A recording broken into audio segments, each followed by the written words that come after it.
अस्सलाम वालेकुम रहमतुल्लाहि व बरकातुहू। ये मेरी मस्जिद है, जामे मस्जिद भटिया वाली। इसके अंदरूनी मनाज़र मैं आपको दिखाता हूँ। अलमारी है, अलमारी के ऊपर ये बैतुल्लाह की शरीफ की तस्वीर लगी हुई है। ये फिर मेहराब है, मेहराब के ऊपर जो मेहराब के अंदर खुलफ़ाए राशिदीन रज़ियल्लाहु ताला अन्हुम अजमईन का नाम लिखे हुए हैं। और इसके ऊपर बिस्मिल्लाहिर्रहमानिर्रहीम। और इसके साथ जो है ये देखें, और बड़ी ही खूबसूरत मस्जिद है ये, देखें।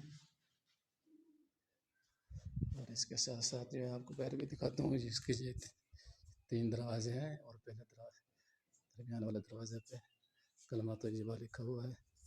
और इसके जो बाहर है ये सहन है, ये बाहर में ये आयतुल